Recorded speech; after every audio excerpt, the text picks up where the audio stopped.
Hello students, welcome to my YouTube channel Education Guru #1. Dear students, today we will do worksheet number 20 and this worksheet is from English class 8 poem The Last Bargain dated 7 December 2020. प्यारे बच्चों, आज की worksheet है हमारी worksheet number 20 और ये worksheet है हमारी पोएम से द लास्ट बार्गेन, जो कि 8वीं कक्षा की आपकी इंग्लिश की पोएम ये है। और आज हम करेंगे इस पोएम को, हमने अब बड़े अच्छे से पढ़ा, अच्छे से समझा, और आज हम उसी पोएम के बेस पे कुछ आज की वर्कशीट में एक्सरसाइज दी गई है, उस वर्कशीट को आज हम क्या करेंगे, पूरा करेंगे, उस वर्कशीट को कंप्लीट करेंगे। So students, let's move on the worksheet. तो प्यारे बच्चों, आज की जो वर्कशीट हमारी 20 है और ये है 7 दिसंबर 2020 की, और ये वर्कशीट है हमारी पोएम द लास्ट बार्गेन। ठीक है, तो बच्चों पोएम को शुरू करने से पहले मैं आपको बता दूं, अगर आपने अभी भी चैनल को सब्सक्राइब नहीं किया है तो नीचे जो सब्सक्राइब का जो बटन है उसको दबा करके चैनल को सब्सक्राइब कर लें, ताकि आने वाली सारी वीडियोस टाइम टू टाइम आपको मिलती रहें, सबसे पहले आपको मिले, आप सबसे पहले काम अपना कंप्लीट करें। इसलिए नीचे जो चैनल जो सब्सक्राइब जो बटन दिया है उसको सब्सक्राइब कर लें, ताकि हर वीडियो की अपडेट आपको टाइम से मिलती रहे। चलिए बच्चों, आज की जो वर्कशीट है इसको करना शुरू करते हैं। ए स्वॉर्ड इज अ वेपन, कहते हैं कि जो तलवार है वो एक हथियार है। In the poem the word sword is used as a symbol of power, कहते हैं कि जिस तरह से आज की इस पोएम में जो तलवार जो है, स्वॉर्ड जो है, वो एक पावर के रूप में यूज की गई है। Given below are some more symbols from the poem, नीचे दिए गए कुछ और सिंबल्स हैं जो कि पोएम से दिए गए हैं।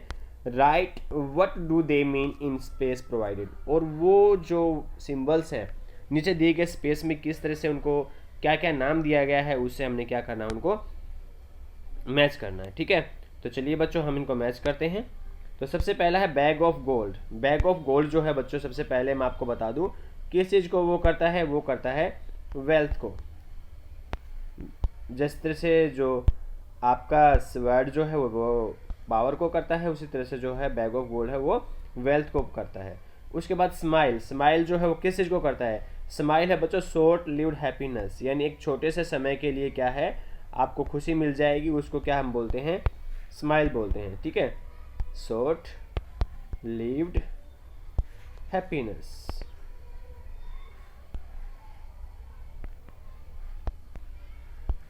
ठीक है, उसके बाद है बच्चों टीयर्स। टीयर्स हमारे क्या होते हैं, हमारे टीयर्स होते हैं हमारे इमोशंस। क्या होते हैं, हमारे इमोशंस होते हैं। ठीक है, ये हमारे इमोशंस होते हैं। और नथिंग जो होती है, वो नथिंग को इस पोएम में जो है रिलेट किया गया है, वो किया गया है फ्रीडम से।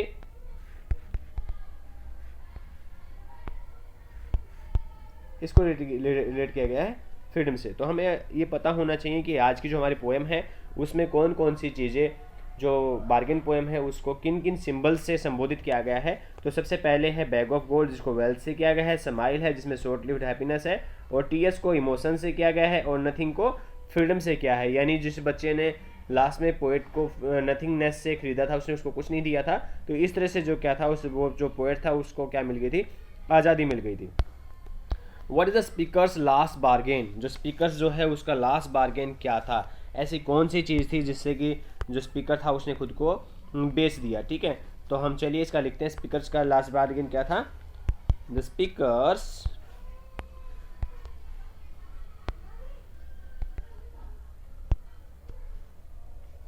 Last bargain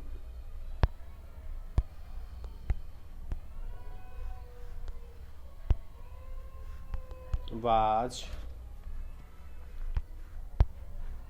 with a child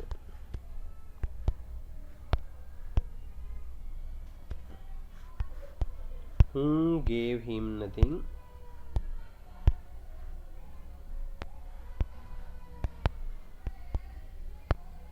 but made him a free man। ठीक है बच्चों, जो स्पीकर का जो लास्ट बार्गेन था वो एक बच्चे के साथ था, जिसने उसे दिया तो कुछ नहीं, लेकिन उसने क्या बना दिया, उसको एक फ्री मैन बना दिया। ये उसका क्या था, लास्ट बार्गेन था। ठीक है,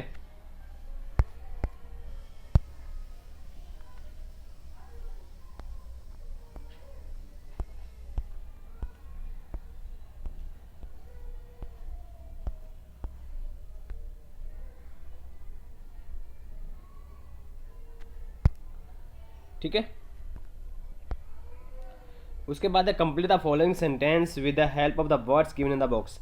जो जो बॉक्स में जो वर्ड्स दिए गए हैं इनकी सहायता से हमने क्या करना है, इन ब्लैंक्स को फिल करना है। तो चलिए इन ब्लैंक्स को फिल करना शुरू करते हैं। The speaker last bargain is with a. जो स्पीकर का जो लास्ट बार्गेन था वो किसके साथ था, वो एक बच्चे के साथ था। नंबर 1 पे आ जाएगा। The child has blank to hire the him. बच्चे के पास क्या था, बच्चे के पास कुछ भी नहीं था क्या करने के लिए, उसको हायर करने के लिए। Child has nothing to hire him.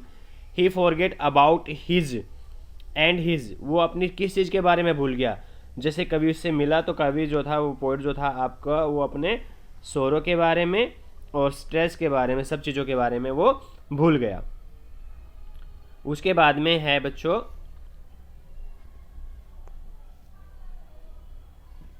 Child offer and gave him. बच्चे ने उसको ऑफर किया और उसे क्या दिया। Earlier the king wanted to hire him with. ठीक है, तो उस बच्चे ने उसको क्या किया, हायर किया। और उस बच्चे ने उसको क्या दिया, उसको बच्चे ने उसको क्या दिया, बच्चे ने उसको नथिंग दिया। ठीक है, कुछ नहीं दिया। उसके बाद में हम पढ़ते हैं the earlier the king wanted to hire him with. जो राजा उसको किस चीज़ से हायर करना चाहता था, राजा उसको करना चाहता था। चलिए मैं इन सब चीज़ों को भर देता हूँ। स्टार्टिंग से ही the bargain the speaker's last bargain is with a child.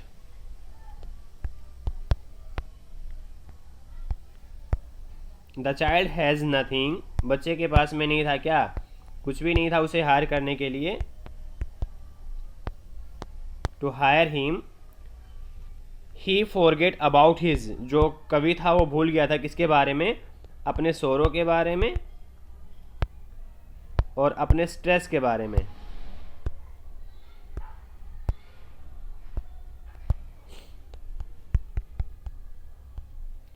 जो भी सोरो और स्ट्रेस था बच्चों सारा का सारा कभी भूल गया था। जैसे बच्चे के साथ उसने खेलना किया।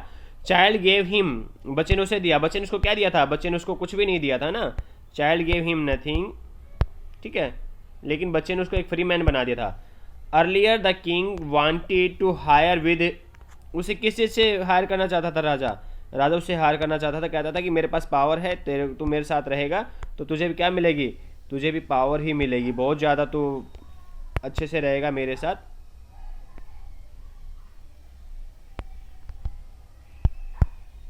The old man had offered him. जो बूढ़ा आदमी था उसने उसको क्या दिया था, ओल्ड मैन ने उसको मनी देना चाहा था ना।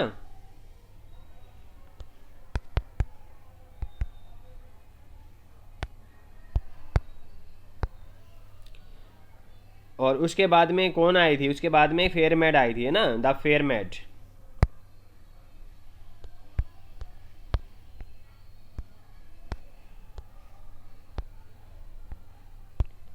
उसके बाद जो फेयरमेड आई थी, फेयरमेड ने उसको अपनी सुंदरता से देना चाहा था। The speaker choose freedom.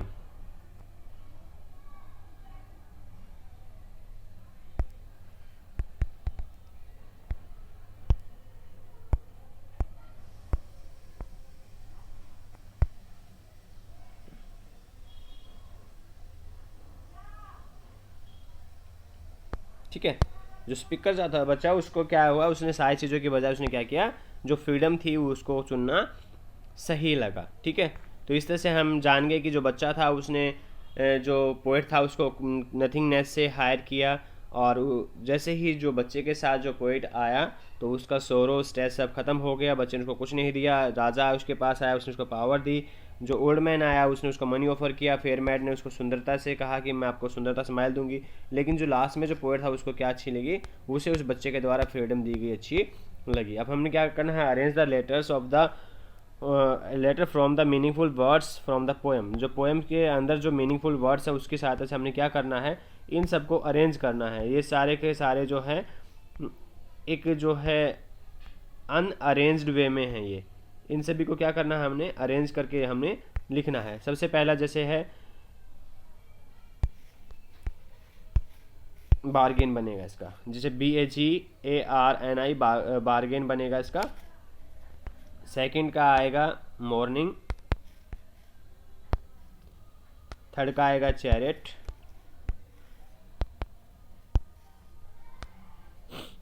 और इसका आएगा क्रोक्ड,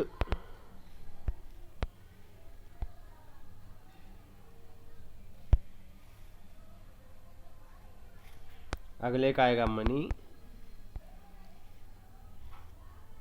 अगले का आएगा गार्डन,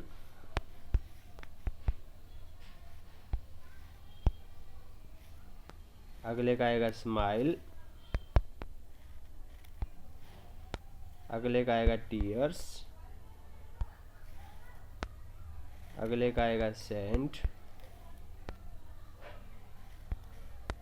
और अगले का आएगा सेल्स।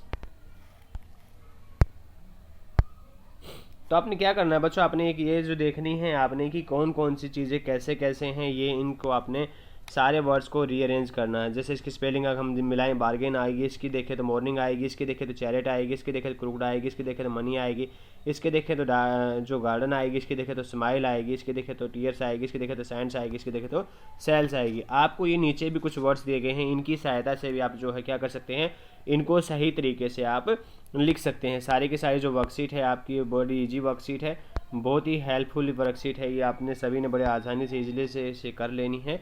तो बच्चों अगर आपने चैनल को अभी भी सब्सक्राइब नहीं किया है तो सभी बच्चे चैनल को सब्सक्राइब करना ना भूलें, ताकि सारी वर्कशीट आपको टाइमली मिलती रहें और आप अच्छे से काम कर सकें। ठीक है, ये आपके जो थे वो जंबल वर्ड्स थे, और जंबल वर्ड्स को हमने क्या किया है, अनजंबल किया है। ठीक है, तो चलो बच्चों आप काम करते रहें, कोविड से बचे रहें। Thank you and have a nice day.